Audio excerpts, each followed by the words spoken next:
반갑습니다. 제가 평소에 참 존경하고 사랑하는 우리 김경진 목사님 교회 와서 여러분들하고 이렇게 말씀으로 교제하게 되어서 너무 감사해요. 우리 소망교회 권사에 많이 들었는데 이렇게 와서 여러분들과 교제하니까 얼마나 큰 기쁨이 되는지 모르겠어요.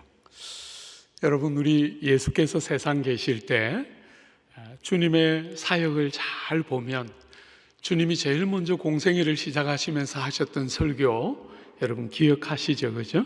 하나님 나라가 때가 찼고 하나님 나라가 가까웠으니 회개하고 복음을 믿어라, 이렇게 말씀하셨어요. 제일 먼저 하셨던 설교의 주제가 뭐였다고요? 하나님 나라가 가까웠다. 우리가 흔히 생각할 때 아직 오지는 않았는데 가까웠다, 이런 뜻이 아니라 몸을 돌려서 보기만 하면, 손을 뻗어서 닿기만 하면 바로 곁에 와 있다, 이런 표현이죠. 그죠? 하나님 나라가 가까이 왔다. 여러분, 우리 예수께서 고난을 당하시고 부활하신 후에 사도행전 1장에 보면 그 제자들과 40일 동안 함께 하시면서 다시 사신 확실한 표로 그들과 보이신 다음에 하나님 나라의 일을 이야기하시더라, 이렇게 돼 있어요. 그러니까 우리 주님의 교훈의 시작과 마지막이 하나님 나라라는 주제였던 것을 우리가 보게 되죠. 그죠? 첫 시작의 메시지가 하나님 나라고, 부활하셔서 승천하시기 직전에 하셨던 교훈의 마지막 교훈도 하나님 나라였고, 그런 면에서 구주께서 이 땅에 오셔서 우리에게 가르쳐 주시고 싶어 했던 제일 중요한 교훈의 핵심은 하나님 나라다, 이렇게 말할 수 있겠지요. 그래서 여러분들과 오늘 하나님 나라에 대한 많은 비유가 있지만 본문을 가지고 하나님 나라, 우리에게 예수께서 가지고 오신 그 하나님 나라가 어떤 나라인가, 그리고 그 나라의 특성이 묻어나는 신앙생활 혹은 성도들의 삶을 살고 있는가 하는 거 한번 같이 고민하면서, 우리가 몸담고 있는 이 귀한 교회가 어떤 특징이 잘 드러나면 교회다울까? 어떤 면에서 코로나19는 2년이 넘는 이 오랜 세월 동안 우리에게 코로나19라는 아픔들이 이렇게 통과할 때 저는 개인적으로 다시는 과거로 돌아가면 안 된다. 새로워지고 달라지고 변화해야 한다 하는 그런 메시지를 저는 개인적으로 계속 받고 있는 것 같아요. 달라지고 새로워지고 변화될 때 어떤 모습이어야 할까? 그저 막연하게 달라진다 이렇게 말하지 않고, 어떻게 달라질 때 교회답고, 어떻게 달라질 때 성경과 복음의 본질에 충실한 형태의 변화가 우리에게 실제로 일어나는 것일까? 그런 고민들을 좀 담아서 본문 한번 같이 생각해 보려고 그래요. 여러분, 1절 한번 볼까요? 천국은, 하나님의 나라는 마치 품꾼을 얻어 포도원에 들여보내려고 이른 아침에 나간 집주인과 같으니. 여러분, 오늘 본문 1절은 딱 본문을 시작하면서 하나님의 나라는 뭐와 같다고요? 집주인과 같다. 여러분이 오늘 이 비유를 다룰 때 집주인의 포인트를 딱 맞춰서 집주인과 하나님 나라가 같다 그랬으니까 집주인의 모습을 잘 주목해 보면 하나님 나라가 어떤 것인지를 우리가 깨달을 수 있다는 거죠. 사랑하는 여러분, 집주인과 같다. 이 집주인은 지금 뭐 하고 있습니까? 포도원에 일꾼들을 불러오고 있어요. 우리가 이 비유를 해석하는 일에 아주 중요한 것이, 포도원의 주인이 일꾼들을 불러오는데 굉장히 다양한 일꾼들이 시간과 임금에 따라서 다양한 일꾼들이 불려오는데, 여러분의 편리를 위해서 이 다양한 일꾼들을 우리는 시간과 임금이라는 두 가지 기준을 가지고 세 부류로 나눌 수 있는 것 같아요. 제일 먼저 1절에 나오는 첫 번째 등장하는 일꾼, 그죠? 오늘 본문에 보면 이른 아침에 나간 집주인 할 때, 이른 아침 하면 몇 시입니까? 유대인들은 해가 뜰 때 일을 시작해서 해가 질 때 일을 마쳐요. 그러면 이른 아침 혹은 해가 뜰 때 몇 시이겠습니까? 대충 한번 라파하게 추론해 보면 몇 시쯤 될까요? 6시, 그죠? 이 이른 아침 제일 먼저 들어온 일꾼은 새벽 6시에 온 일꾼이 첫 번째 일꾼이에요. 여러분, 그들에게 품삯을 얼마로 약속하고 있습니까? 2절 한번 보십시오. 1절 하반 2절이군요. 그가 하루 한 데나리온씩 품꾼들과 약속하여 포도원에 들여보내고 6시에 와서 종일 일을 하면 한 데나리온을 약속했어요. 여러분이 한 데나리온은 당시에 로마가 굉장히 넓은 제국을 통치할 때 군인들, 로마에서부터 모든 군인을 다 데려갈 수 없었기 때문에 정복한 현지의 주민들을 군인으로 채용할 때 줬던 하루의 품삯이 한 데나리온이에요. 정복한 지역에서 자기 집 장군들이나 높은 고위직을 사는 신하들이 그 정복한 지역을 통치할 수 있도록 하인들을 고용할 때 줬던 하루 품삯이 한 데나리온이에요. 그러면 오늘 새벽 6시에 와서 한 데나리온의 약속을 받은 이 포도원에 온 일꾼은 품삯을 많이 받는 것일까요? 작게 받는 것일까요? 아니면 적절히 받는 것일까요? 우리 남서울 교회도 여러분하고 비슷해요. 잘 말 안 하고. 그래도 한번 대답해 봐요. 여러분이 틀려야 제가 기쁘거든요. 혼도 내고 이렇게 풍성하게 무식하구나, 야단도 치고. 사랑하는 여러분, 오늘 한 데나리온의 품삯을 이른 아침 6시에 온 사람들에게 약속하면 품삯을 많이 주는 걸까요? 적절히 주는 걸까요? 적절히 주는 거. 그렇게 대답해야 제가 기쁘지요. 사랑하는 여러분, 한 번만 더 기회를 드릴게요. 많이 주는 걸까요? 적절히 주는 걸까요? 많이 주는 거예요? 왜 제가 기쁜지 아시겠죠? 어떻게 대답해도 제가 여러분을 골려줄 수 있어요. 사실은 많이 주는 거죠. 왜 그럴까요? 여러분, 그 고용되는 군인들이나 고용되는 하인들은 오늘 우리말로 말하면 정규직 노동자들이에요. 그런데 오늘 포도원에 고용되고 있는 이 일꾼들은 하루 품삯을 받는 일용직들이죠. 그런데 한 데나리온이니까 많이 주는 것이 틀림없죠, 그죠? 사랑하는 여러분, 한 데나리온, 6시에 온 일꾼들이 한 데나리온의 약속을 받았어요. 두 번째 무리들은 우리가 다 묶어낼 수 있는데요, 두 번째 한번 보십시오. 3절에 제3시에 나가보니 장터에 놀고 서 있는 사람들이 또 있는지라. 여러분, 3시에 온 이 사람은 몇 시에 온 거예요? 9시입니다. 그죠? 9시에 온 이 일꾼들에게 품삯을 얼마로 약속하는지 한번 보십시오. 4절에 그들에게 이르되 너희도 포도원에 들어가라. 내가 너희에게 상당하게 주리라 하니 그들이 가고. 여러분, 이 두 번째 사람, 9시에 온 사람에게는 품삯을 얼마로 약속했어요? 어떤 데 가면 한 데나리온 이렇게 대답하는 사람들이 있어요. 뒤에 나오는 답을 이미 먼저 본 거죠, 그죠?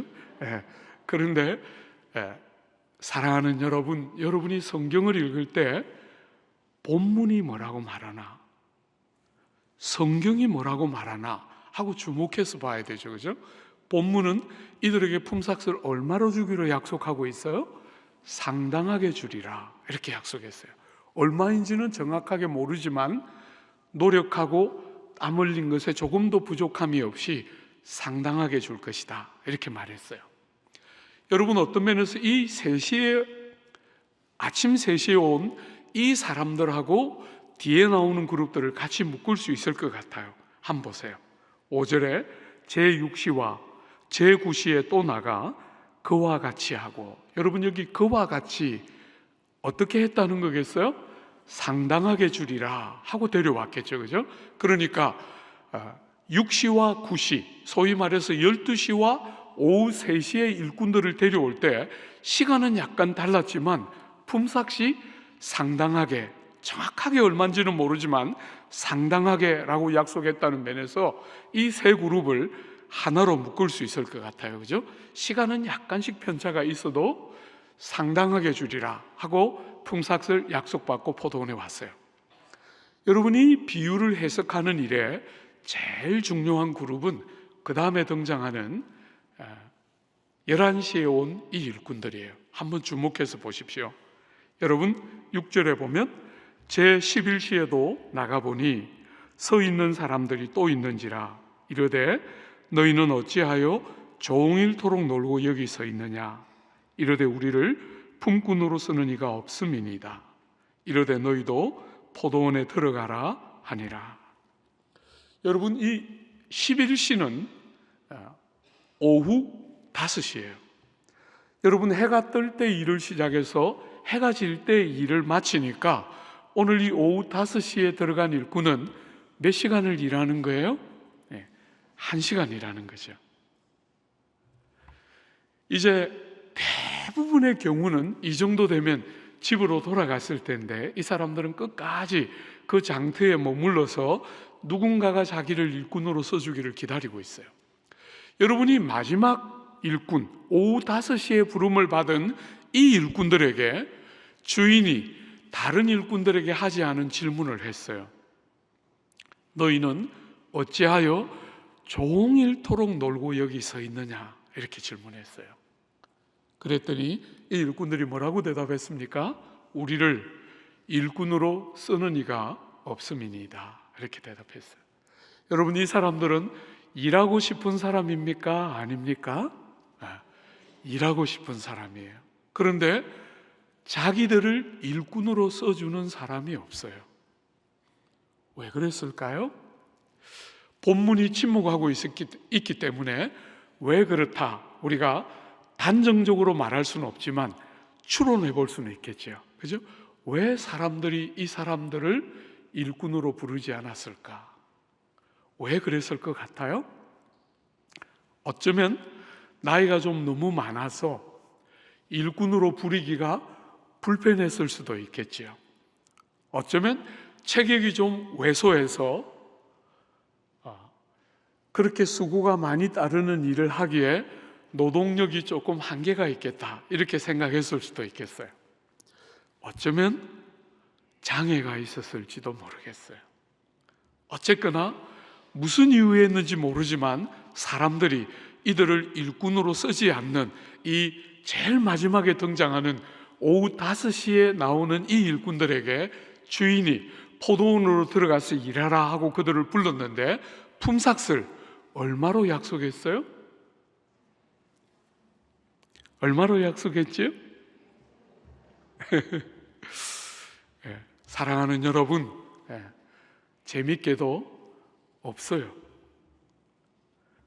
품삯을 얼마를 주겠다 하는 약속 하나도 없이 이 사람들은 그냥 포도원으로 들어가고 있어요. 여러분이 오후 5시에 끝까지 집으로 돌아가지 못하고 있는 이 일꾼들이 주인이 와서 일하라 하고 불렀을 때 얼마 줄 거예요? 하고 물은 사람이 있겠어요? 없겠어요? 아무도 없었을 거예요. 그죠? 일을 시켜주는 것만 해도 좋았을 거예요. 얼마를 주든지 일을 할 수만 있으면 얼마나 좋을까, 이렇게 생각하고 포도원으로 갔을 거기 때문에 이 사람들에게는 재밌게도 얼마를 주는지 품삯에 대한 약속이 등장하지 않아요. 사랑하는 여러분, 이 비유를 해석하는, 하나님의 나라를 보여주는 이 비유에 굉장히 중요한 것이 그 다음에 나오는 8절이에요. 한번 같이 볼까요? 8절에 저물매 포도원 주인이 청지기에게 이르되 품꾼들을 불러 나중 온 자로부터 시작하여 먼저 온 자까지 싹쓸 주라 하니. 우리 권사님들 중에 제 연배, 여러분들 볼 때 제가 70 정도는 돼 보이죠? 아직까지 7학년은 안 됐어요. 아쉽게 6학년 지났습니다. 어쨌거나 사랑하는 여러분, 오늘 이 제 연배 전후로 계시는 우리 권사님들은 다 경험이 있을 거예요. 우리가 어릴 때 일용직 노동자, 요즘처럼 상대적으로 고정적인 월급을 받는 일이 더 흔해진 요즘과 다르게 우리가 어렸을 때는 일용직 노동자들 간혹 봤어요. 그럴 때 누가 제일 먼저 임금을 받았을 것 같아요? 그런 시대에 일반적으로 이 시대도 마찬가지고 우리가 어렸던 시대도 마찬가지인데 일용직 노동자들이 보편적인 시대에 품삯은 누가 제일 먼저 받느냐 하면 일찍 와서 일을 제일 많이 했거나 혹은 주인의 눈으로 볼 때 공을 제일 많이 세웠다고 여겨지는 일꾼들에게 제일 먼저 품삯을 주는 게 그 시대의 일반적인 정서예요. 근데 여러분이 8절에 보면 하나님 나라는 포도원 주인과 같으니라 라고 말씀하셨는데, 하나님 나라를 보여주는 그 포도원 주인은 재밌게도 당시의 일반적인 관례를 의도적으로 고의적으로 뒤집었어요. 그죠? 잘 보십시오. 주인이 종에게 말하기를 나중 온 자부터 먼저 온 자까지 품삯을 주라 이렇게 말하므로 그 시대가 일반적으로 생각하는 통상적인 사고방식, 그 시대 사람들이 익숙해져 있는 어떤 원리와 어떤 삶의 방식을 고의적이고 의도적으로 정면에서 뒤집었어요. 제가 우리 남서울에서 하나님 나라에 대한 비유하고 여러 달 하나님 나라 비유에 대한 설교들을 했는데, 그 비유들을 다 마치고 나니까 제 머릿속에 하나님 나라가 어떤 것일까 하고 생각했을 때 제 머릿속에 딱 남아있는 하나의 결론은 upside down, 세상이 높여놓은 것을 하나님은 낮추시고 세상에 아무렇게나 여기는 낮은 것들을 하나님이 높이시는 세상의 구조와 질서와 하나님 나라의 구조와 질서가 완전히 정반대인 부분이 있다는 사실이 너무 선명하게 머릿속에 남았어요. 세상에 우리가 살아가는 삶의 질서에 익숙해져 있고 우리가 당연하다고 생각하는 어떤 것을 하나님은 정면에서 뒤집어서 세상이 높인 것을 낮추시고 세상이 낮춘 것을 높이시는, 너무나 독특한 하나님 나라의 다른 구조가 있다는 것을 보게 되는 거죠. 여러분, 우리가 오늘 다루고 있는 이 비유는 눈치를 채신 분들이 계신지 모르겠지만 두 거의 비슷한 주님의 교훈을 싸고 있는, 그죠? 그 두 교훈이 제일 앞과 제일 뒤에 싸고서 이 비유가 등장하고 있어요. 20장 1절을 읽기 전에 우리가 19장 30절부터 읽었잖아요. 그죠? 그리고 쭉 비유가 등장하고 16절에 다시 한번 그 주제가 반복돼요. 한 번만 더 보세요. 여러분, 19장 30절에 그러나 먼저 된 자로서 나중되고 나중된 자로서 먼저 될 자가 많으니라. 20장 16절에 이와 같이 나중된 자로서 먼저 되고 먼저 된 자로서 나중되리라. 사랑하는 여러분, 여러분이 조금 머리에 잘 기억할 수 있도록 이 말을 조금 여러분들이 편한 표현으로 다시 바꿔보면 많은 꼴찌들이 첫째가 되고 많은 첫째들이 꼴찌가 되는 일이 하나님 나라 안에 많이 있다는 거예요. 세상의 눈으로 볼 때는 첫째 같아 보이는데 하나님 눈에 볼 때는 꼴찌가 있다는 거예요. 세상 사람들의 눈에는 꼴찌 같아 보이는데 하나님 나라의 눈에는, 하나님의 눈에는 첫째 같은 사람들이 있다는 거예요. 사랑하는 여러분, 주인은, 하나님 나라를 우리에게 보여주는 주인은 우리가 익숙해져 있는 어떤 세상에 일반적으로 통용되고 있는 어떤 가치들을 의도적이고 고의적으로 뒤집었어요. 나중 온 자부터 먼저 온 자에게까지 품삯을 주라, 이렇게 말한 게 8절. 여러분이 이 비유를 푸는 충격적이고 핵심적인 구절 중에 하나예요. 여러분, 더 충격적인 것은 그 다음에 나오죠, 그죠? 9절 한번 보십시오. 9절에 제11시에 온 자들이 와서 한 데나리온씩을 받거늘. 여러분, 11시, 오후 5시에 와서 1시간밖에 일하지 않은 사람이 얼마를 받았어요?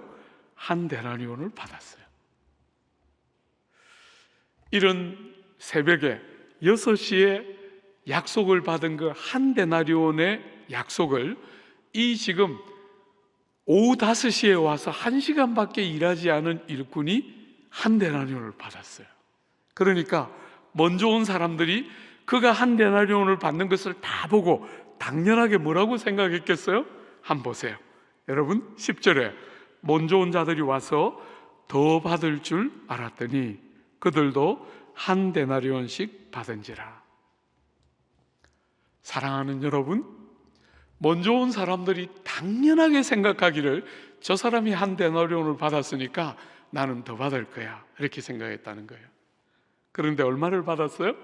한 데나리온을 받았어요. 그러자 어떤 일이 있었어요? 여러분과 제가 제일 잘하는 거, 우리 귀한 권사님들 제가 오늘 대부분 처음 뵙기 때문에 여러분들이 제가 이렇게 처음에 딱 보니까 첫눈에 여러분들은 참 훌륭하고 많은 장점이 있을 거다, 이런 생각이 들어요. 틀림없이 또 그럴 것 같아요. 그렇지만 속지는 않아요. 제가 제 안에서 숱하게 봤어요. 여러분과 제가 어떤 사람인가. 제가 우리 남서울교회 부임해 와서 지금 10수년이 지났는데 제가 그동안 한 40년 조금 못 되는 세월 목회를 하면서 무수한 성도들을 만났지만 그 중에 제일 좋은 성도들인 것 같아요. 정말 훌륭하고 또 말씀도 너무너무 잘 듣고, 오늘 여러분들이 듣는 것처럼 주일마다 제가 설교할 때 너무 행복해요. 이렇게 좋은 회중들을 모시고 목회를 한다는 것이 얼마나 감사한지 모르겠어요. 그런데 그 권사님들에게 제가 못에 귀에 못이 박이도록 하는 설교가 있어요. 여러분은 국가대표급 죄인들입니다. 죄에 가난한 한 나라를 대표해도 손색이 없는 존재들임을 절대로 잊어서는 안 됩니다. 제가 그 설교를 얼마나 탐나는 대로 하는지 몰라요. 그런데 그 설교가 끝나면 꼭 젊은 여자 집사님 오세요. 안 와도 되는데 꼭 오셔요. 와서 저보고 말해요. 목사님, 제가 죄인인 거 인정해요. 그렇지만 국가대표는 너무했어요. 제가 그렇게까지 나쁜 사람은 아닙니다, 목사님. 제가 목회 초년병일 때 그런 분들이 나오면 제가 열심히 설득했어요. 당신은 이래서 국가대표고 저래서 국가대표다, 이렇게 열심히 설득하면 설득을 당하는 게 아니라 상처를 받으면서 교회를 옮기시더라고요. 그래서 요즘은 그런 분들이 오시면 그렇게 생각하시는군요 하고 돌려보내요. 그리고 본문이 또 비슷한 이야기하면 제가 한 번 더 해요. 간혹 아니라는 분들도 계시지만 다 국가대표들입니다. 제가 자주 그 모범생들, 그 정말 좋은 자질을 가진 귀한 분들을 앞에 놓고 귀에 못이 박이도록 여러분은 여러분이 생각하는 것보다 훨씬 나쁜 사람들입니다. 그 이야기를 얼마나 많이 하는지 몰라요. 주 안에 사랑하는 여러분, 여러분의 신앙의 연조가 얼마나 되었는지는 모르지만 여러분이 주를 알아가면서 얼마나 어리석고 악한지 보신 적이 있습니까? 예수 믿는 게 뭔가? 온 세상이 예수 믿는 것은 남들보다 조금 더 착하고 조금 더 선한 그런 것을 다 생각하고 있는 이런 시대에 여러분이 하나님의 눈앞에 서서 얼마나 부패하고 타락하고 얼마나 악한지 보신 적이 있습니까? 그리고 그런 것을 보는 중요한 한 근거 중에 하나가 원망하고 불평하고 나쁘게 말하는 우리의 왜곡되어 있는 끝없는 우리의 내면의 어리석음과 악함들을 보면서 남들은 정당하다 이렇게 말할지 모르지만 우리는 다른 기준을 가지고 우리 자신과 세상을 바라보고 있기 때문에 불평하고 원망하는 우리의 모습, 그래서 내가 얼마나 많은 일을 했는데, 내가 얼마나 긴 시간을 일했는데 저렇게 1시간밖에 일하지 않은 사람하고 나를 어떻게 같이 취급할 수 있을까? 이렇게 불평하고 원망하는 이 종들의 틈에 끼어서 같이 불평하고 원망하는, 혹시 그것이 여러분의 모습은 아닌지 모르겠어요. 불평할 때, 사람들이 불평할 때 늘 공통점은 상대의 단점과 나의 장점을 비교해요. 이상하지요? 참 이상해요. 제가 목회를 하면서 숱한 사람들을 만나는데 늘 비슷해요. 불평하는 사람들의 공통점은 자기의 장점과 상대의 약점을 비교해요. 상대의 약점하고 내 약점을 비교해야죠. 그죠? 상대의 장점과 나의 장점을 비교해야 되는데 그러면 불평할 때 신이 안 나잖아요. 불평할 때 신이 나는 것은 나의 장점과 저쪽의 약점을 비교해야 막 신이 나는 거잖아요. 이 분노는 정당한 것이야. 이런 불평은 누가 들어도 완전한 것이야. 이러면서 막 저 사람은 1시간밖에 일 안 하고 나는 12시간 일했는데, 저 사람은 오후 5시에 와서 해가 뉘엿뉘엿 질 때니까 그 이스라엘의 때학볕에 11시, 12시, 1시를 통과하는 그 고통이 뭔지를 아무것도 모르는 저 사람하고 내가 얼마나 고생하면서 섬겼는데 나하고 저 사람을 어떻게 동일시할 수 있어? 이러면서 막 신이 나서 막 불평하고 원망하는. 좀 닮았지요? 사랑하는 여러분, 이렇게 원망하는 종들을 향해서 하나님 나라를 보여주는 주인이 뭐라고 대답하는가? 이것이 사실은 비유를 해석하는 키예요. 한번 그 본문 같이 한번 읽어볼까요? 13절부터 15절까지 우리 같이 한번 읽어봅시다. 주인이 그 중에 한 사람에게 대답하여 이르되, 친구여, 내가 내게 잘못한 것이 없노라.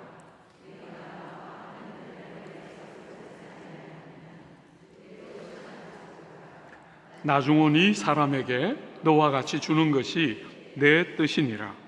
내 것을 가지고 내 뜻대로 할 것이 아니냐? 내가 선함으로 내가 악하게 보느냐? 여러분 13절부터 15절을 다 읽고 여러분이 소망교회 권사님들이시기 때문에 말은 못하는데, 내놓고 말은 못하는데 약간 불편한 마음이 혹시 있는 분 계십니까? 느낌이 약간 13절부터 15절을 딱 읽고 나니까 느낌이 이거 다 내 건데, 내 거 가지고 내가 원하는 대로 하는데 네가 무슨 상관이야? 약간 이런 느낌이 들어서 마음이 약간 불편한 분이 혹시 계십니까? 네. 그런 분들이 계시면 정말 감사해요. 그게 지금 핵심이기 때문이에요. 이 본문의 비유를 해석하는 제일 중요한 핵심은 오늘 이 주인의 말이 낯설고 불편하고 여러분과 저에게 익숙하지 않은 낯섦과 불편함, 그것이 있어야 이 본문이 제대로 해석되고 있는 표시예요. 사랑하는 여러분, 우리 주님이 우리에게 이거 다 내 건데 내가 원하는 대로 하는데 네가 무슨 상관이냐, 절대로 그렇게 하지 않으시지요. 그죠? 주님은 우리의 작은 탄식과 신음을 외면하지 않으세요. 세상처럼 약한 자들은 도태되고 강한 자들이 살아남는 이 세상의 질서처럼 주님은 우리를 그렇게 대하지 않으시고, 상한 갈대를 꺾지 않고 꺼져가는 심지를 절대로 끄지 않으시고 다시 살려내시고, 그 연약해서 안 그래도 연약한 갈대가 상하기까지 했기 때문에 아무 쓸모없어 보이는 그 상한 갈대를 절대로 꺾지 않으시고 귀를 기울여 들으시고, 우리의 약함을 비난하거나 손가락질하지 않으시고 여러분과 저의 마음을 우리의 모습 그대로 받으시는 그분이 내 것을 가지고 내가 원하는 대로 하는데 네가 무슨 상관이냐, 그렇게 하지 않으시지요. 그런 뜻이 아니에요. 사랑하는 여러분, 그럼에도 불구하고 낯설고 불편한 이유가 뭘까요? 마치 우리가 8절을 대할 때처럼 하나님 나라의 다른 질서를 보여주고 있기 때문이에요.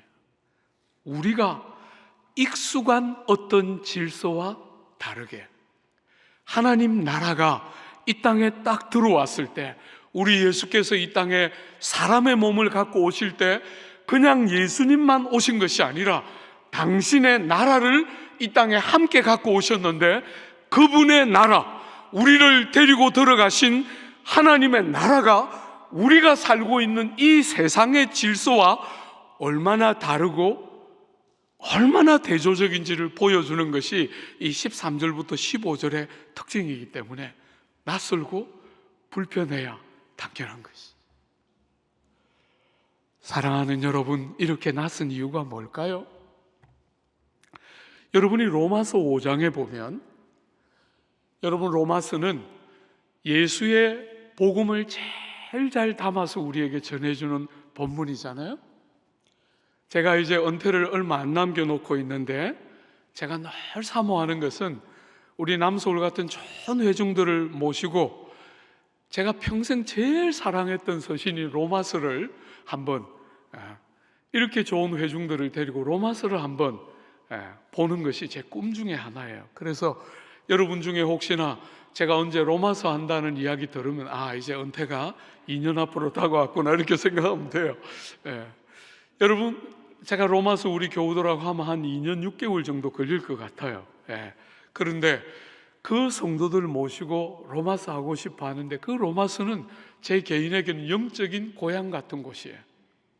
제가 영혼이 메마르고 예수 사건에 대한 감격이 줄어들기 시작하면 제가 로마서로 늘 돌아갔어요. 제 평생 로마서 3번 설교했거든요.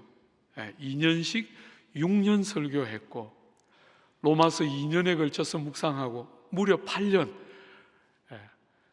40년 채 안 되는 제 목회 경험에 5분의 1이 넘는 시간을 로마서를 묵상하는 데 보냈던 그 위대한, 너무너무 귀한 예수 사건의 아름다움을 우리에게 생생하게 담고 있는 그 로마서에 보면 5장 제일 뒷부분에 여러분과 제가 예수 믿기 전과 예수 믿고 난 후에 우리의 삶이 어떤 다른 질서 안으로 들어가게 되었는가 하는 것을 그 한 절이 생생하게 보여줘요.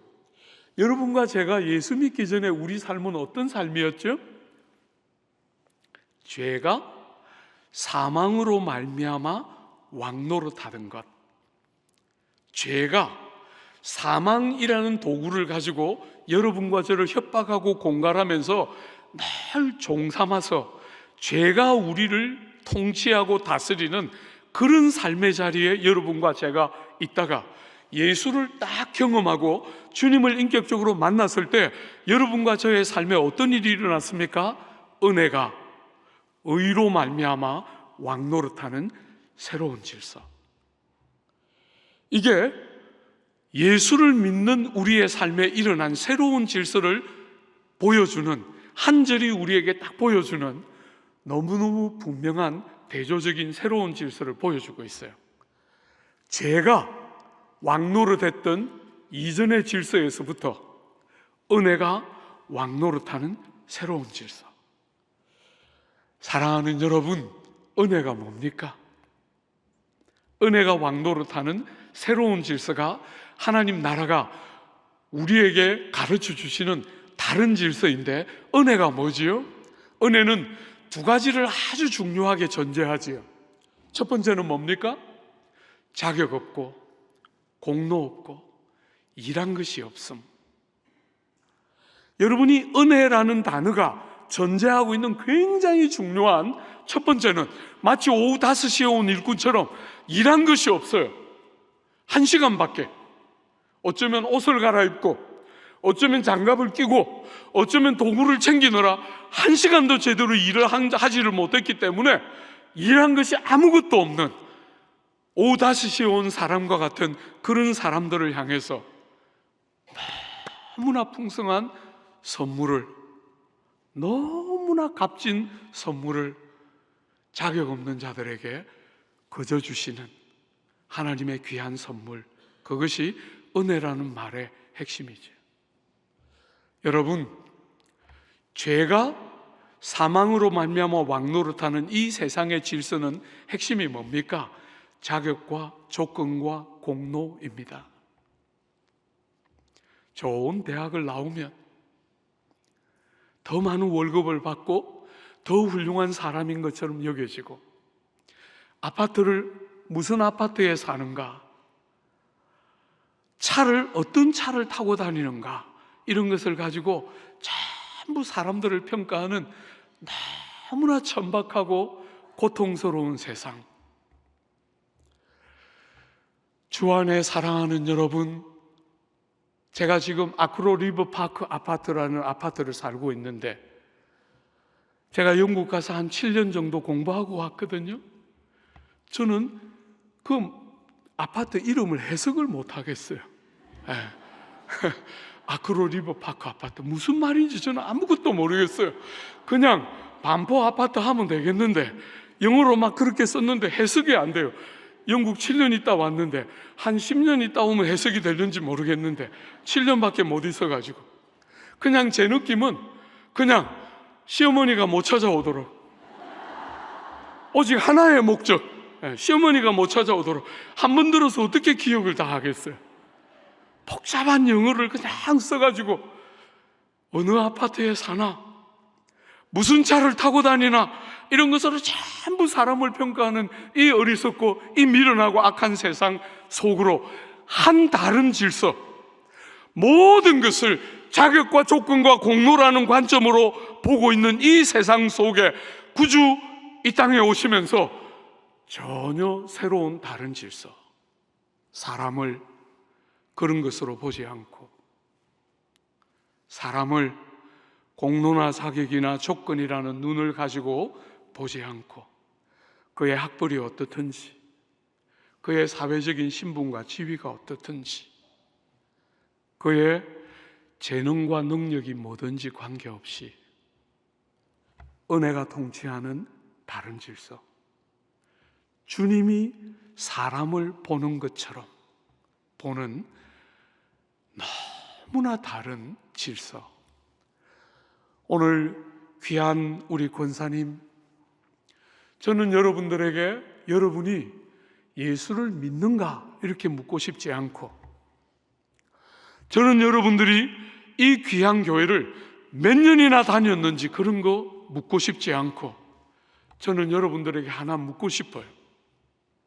여러분은 구주를 믿고, 여러분은 그 오랜 세월 동안 교회 안에 봉사하고 성장하고 자라고 변화되어 오면서 여러분의 삶에서 어느 순간에 사도 바울이 말하는 것처럼 예수를 믿기 전에는 학벌이 너무 중요했고 가말리엘 문화에서 공부했고, 예수를 믿기 전에는 어느 가문에 속했느냐가 너무 중요했고, 예수를 믿기 전에는 바리새인 중에 바리새인이요, 그렇게 특출한 신앙에 열심히 너무너무 중요했는데 주님을 딱 만나고 나니까 그 모든 이전의 자랑거리들이 배설물같이, 나를 해코지하는 것 같이 전혀 다른 질서와 눈으로 여러분을 보고 세상을 보는 게 뭔지 아십니까?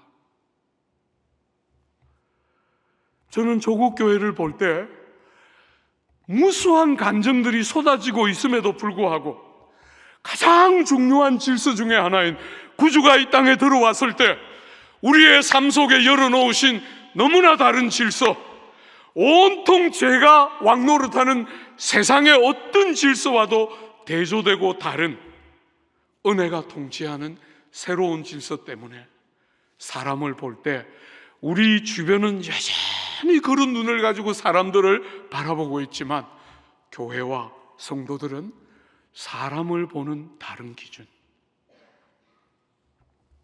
오늘 사랑하는 여러분, 이렇게 많은 종들이 불평하고 원망했는데 멈추어서 하나만 생각해 봐요.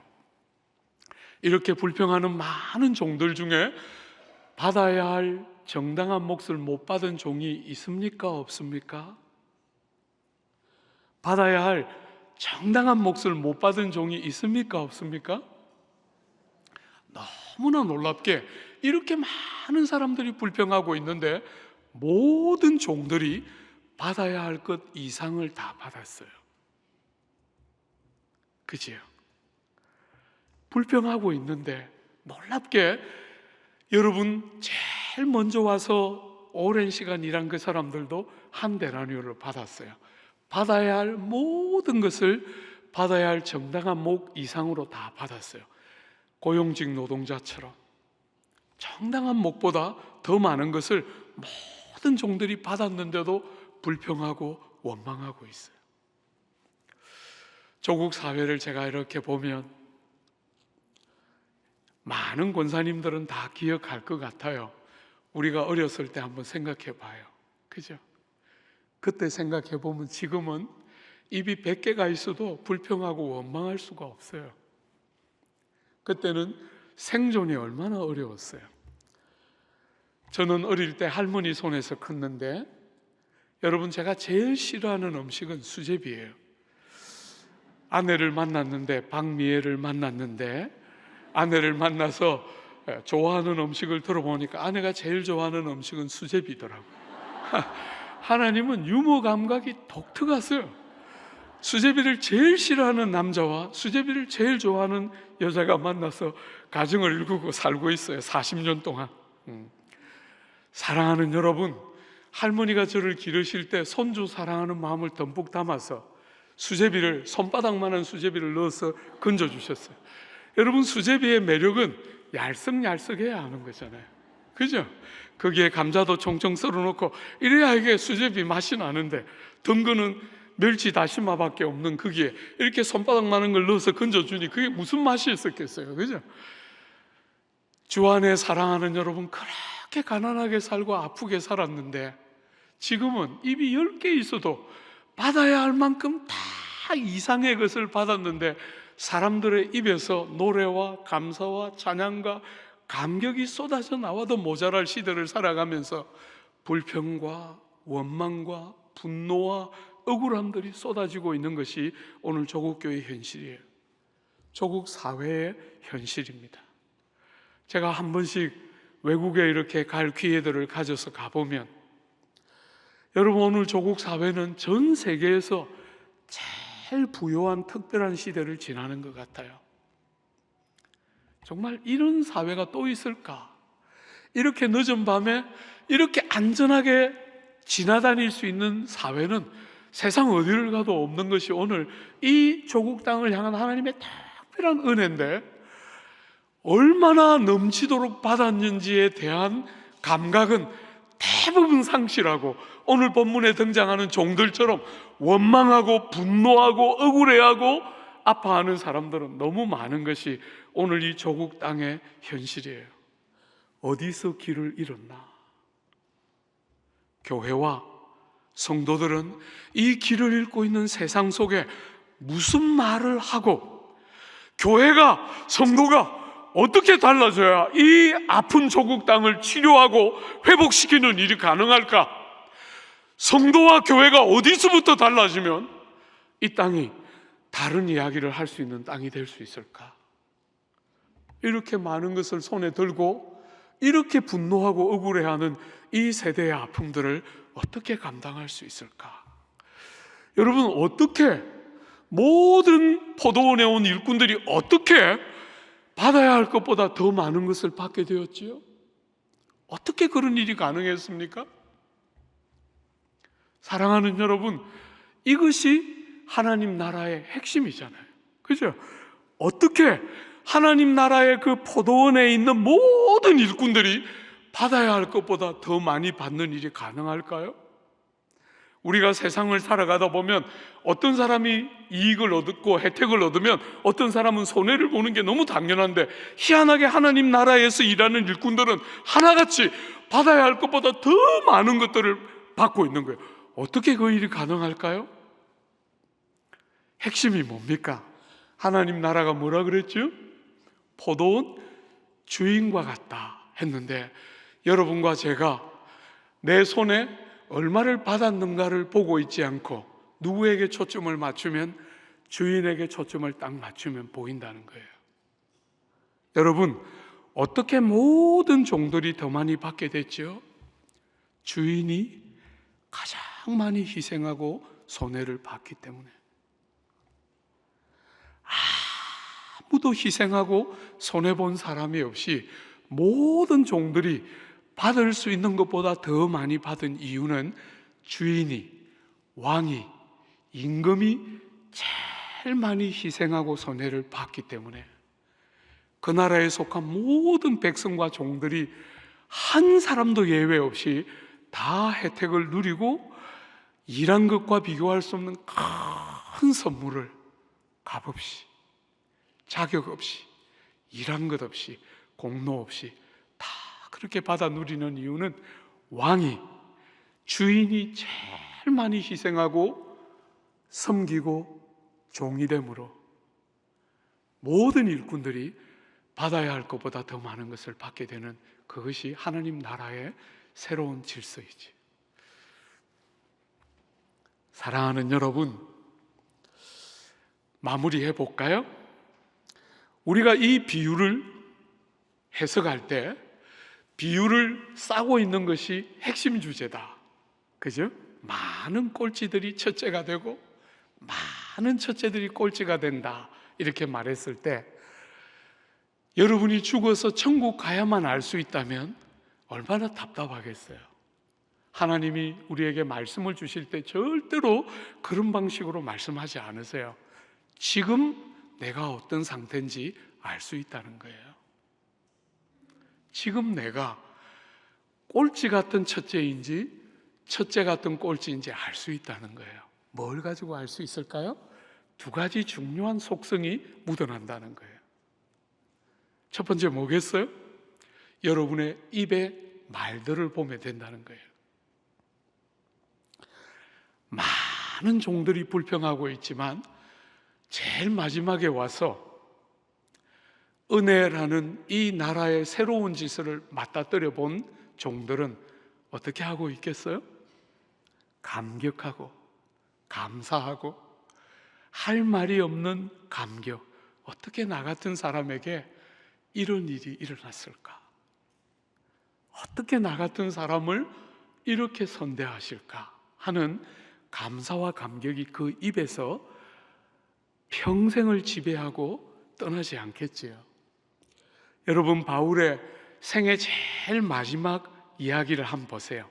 요즘 제가 우리 교회에서 디모데전서를 하고 있는데, 다음 주에 할 본문, 이번 주일날, 다가오는 주일날 하게 될 본문, 거기 보면 바울이 미쁘다 이 말이요, 모든 사람들이 받을 만한 이 말이요, 우리 예수 죄인을 위하여 이 땅에 오셨도다.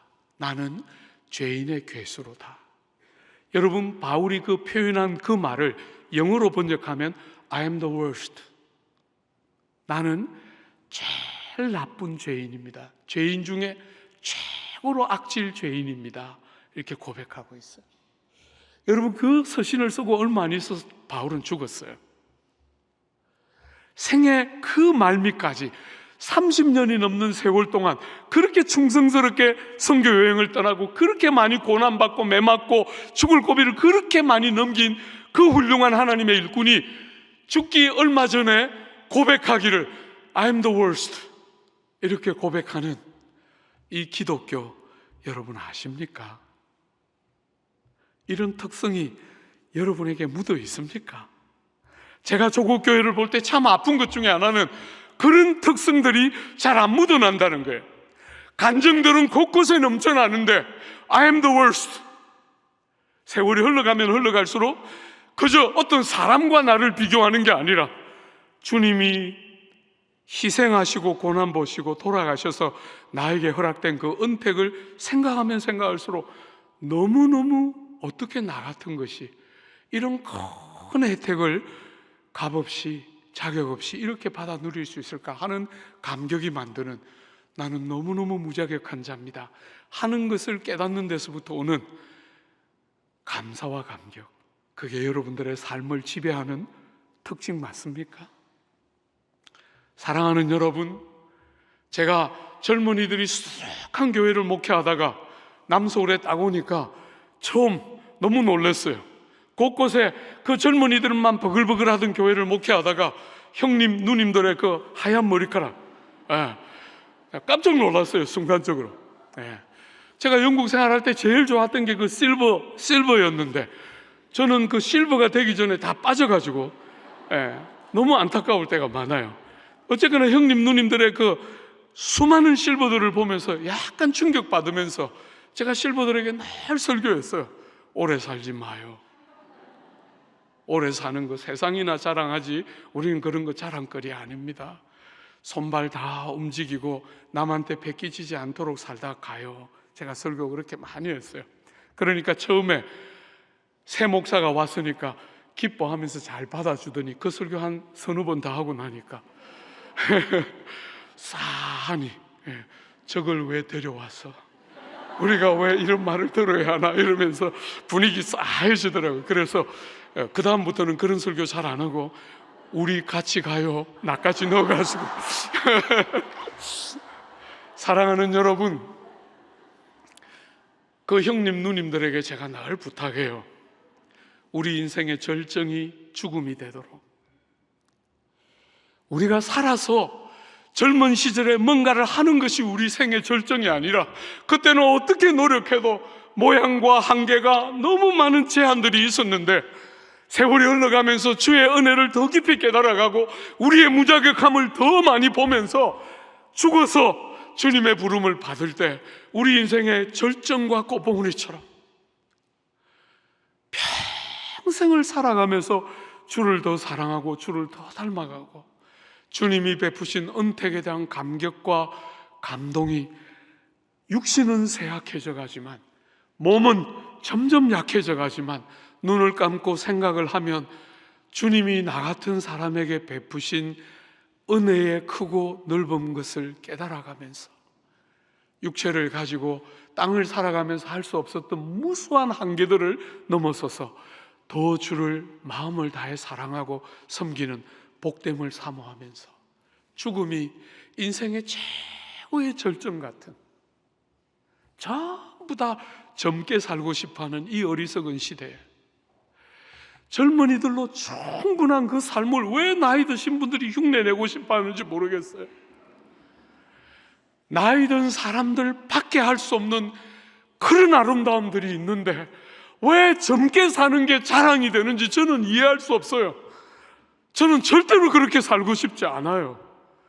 사랑하는 여러분, 이 세상의 미련함과 어리석음을 그냥 본받지 않고 하나님의 백성처럼 그 나라의 특성이 묻어나고 그 나라의 다름이 우리의 삶에 묻어나야 세상이 우리를 보면서 이 미련한 걸음들을 멈출 거 아니에요. 하나만 더 생각해 볼까요?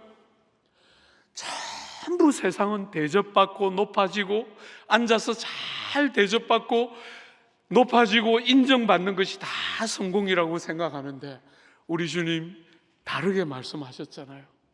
앉아서 먹는 자가 크냐? 옆에서 섬기는 자가 크냐? 다 누구나 쉽게 대답할 수 있는 그 질문을 하시고, 그러나 나는 너희들 중에 섬기는 자로 있느니라. 다 높은 것이 성공이라고 생각하는 이 미련한 세상에 우리 예수 종이 되고 섬기는 자로 이 땅에 오셨다. 여러분, 저는 그 본문들을 읽을 때마다 늘 그렇게 생각했어요. 내가 주님 때문에 이 땅에서 겸손을 부리면서 살면 때가 되면 주님이 보란듯이 나를 높이는 영광스러운 때가 있겠구나, 그렇게 생각했어요. 지금은 그 본문을 그렇게 해석하지 않습니다. 죄가 인생의 삶을 왜곡시켜 놓는 이 미련한 세상의 질서가 때가 되면 높아지는 것, 그게 세상의 미련한 질서지요. 주님이 오셔서 우리에게 보여준 새로운 질서가 뭡니까? 왕이 제일 많이 희생하고 왕이 제일 많이 손해보는 다른 질서. 세상은 회사는 망해도 주인은 안 망하는, 그래서 모든 직원들은 다 고통을 당해도 주인은 고통을 안 당하는, 그게 세상의 방식. 세상의 왕들은 대굴 같은 집에, 남들이 도저히 상상도 할 수 없는 대굴 같은 집에 들어가서 살고 도저히 사람들이 상상도 못하는 음식을 먹고 마시는 게 세상의 왕인데, 우리 주님 우리에게 보여주신 것은 우리의 발을 씻기시고 우리같이 천한 것들의 입술에 나오는 단식과 아픔을 귀 기울여 들으시고, 쓸모없는 우리 같은 것들을, 꺾어지고 상한 갈대 같은 우리들을 내치지 않으시고, 너는 쓸모없어 이렇게 말하면서 내치지 않으시고, 우리를 살리기 위해서, 우리를 쓸모 있도록 만들기 위해서 당신이 십자가에 달려 죽는 전혀 새로운 질서를 열어놓으신 거죠. 귀하신 우리 권사님들, 여러분의 삶에 그 새 질서가 묻어나야, 그죠? 우리의 평생의 삶이 사라지면 사라질수록 세상이 말하는 그런 쓸데없는 명찰들 다 떨어져 나가고, 예수께서 우리에게 가르치신 그분의 특성, 왕이신데 제일 많이 손해보고 희생하고 섬기는, 어뜸이 되고자 하는 자는 종이 되어야 하고 높고자 하는 자는 섬겨야 한다는 그분의 정말 새로운 질서의 특성들이 여러분과 저의 삶에 묻어나야 세상이 달라지지 않겠어요? 저는 대학을 다닐 때 정치외교학을 공부했어요. 제가 대학을 다니면서 일주일에 2번씩 빠지지 않고 했던 것은 청와대 앞을 지나다니면서 기도했어요. 하나님, 저 집에 들어가서 살게 해 주옵소서. 문지기 말고 주인 되기 원합니다. 제가 늘 기도했어요. 한 번씩 기도하면 응답이 확 와서 집 안에 들어가 있는 것 같은 감동도 느끼면서 나는 정치 꼭 한번 해봐야지, 그렇게 생각했는데 주님이 얘야, 그때는 무슨 계산착오가 있었던 것 같다 이러시면서 목회나 해라 이럴 때 불렀을 때 제가 느꼈어요. 주님의 이 특출한 유머 감각. 사랑하는 여러분, 그렇게 많은 세월이 흘렀는데 조국 땅에 새롭게 세워지는 정치 지도자들마다 하나같이 다 통치하려고 하는 것을 봐요.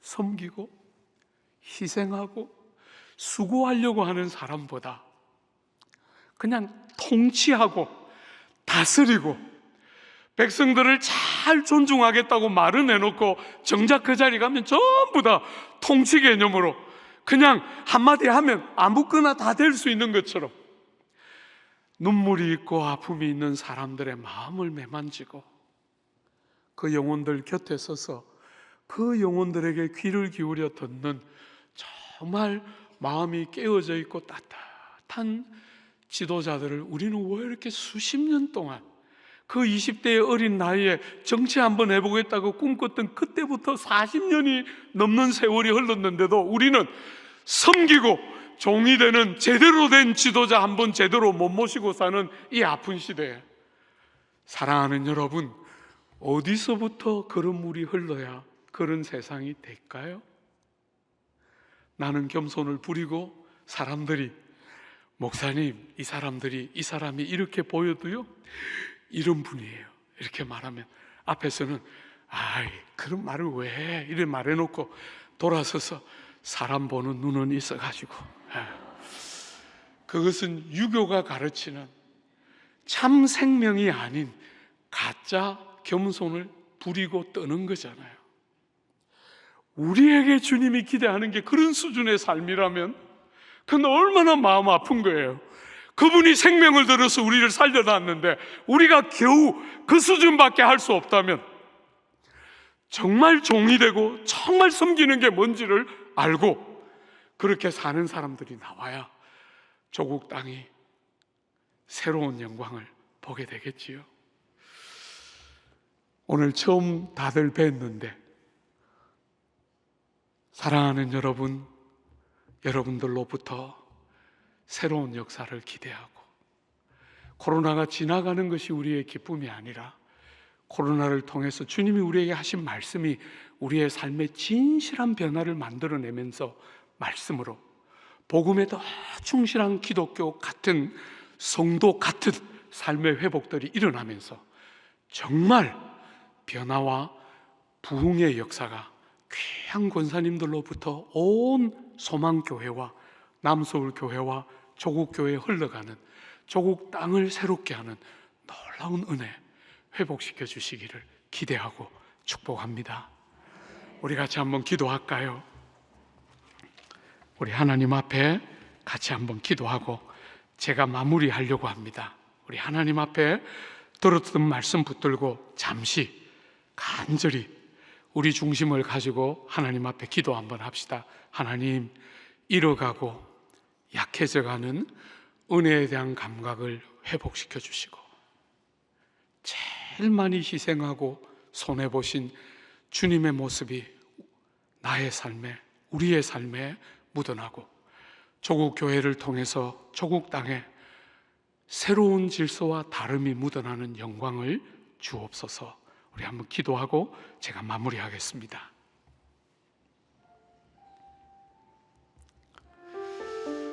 하나님, 존귀하신 우리 주님께서 가장 많이 낮아지시고 가장 많이 손해보시고 고난보심으로 우리를 살려놓으신 이 주의 귀한 새로운 질서가 우리의 삶에 묻어나고 우리도 그렇게 살아가고 주님, 코로나가 이제 조금씩 거두어지는 이때에 복음과 진리와 성경에 더욱 가까워지고 회복되는 복된 영광과 부흥의 은혜들 허락해 주옵소서. 감사합니다. 제가 기도하겠습니다.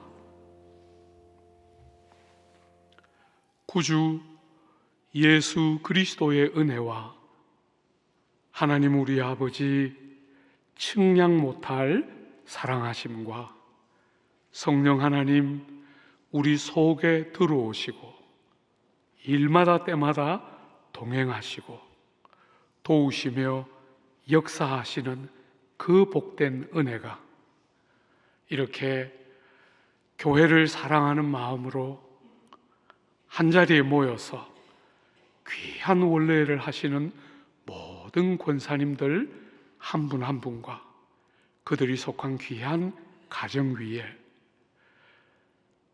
귀한 소망교회와 몸된 조국교회 위에 이제로부터 영원토록 함께 있을지어다. 아멘.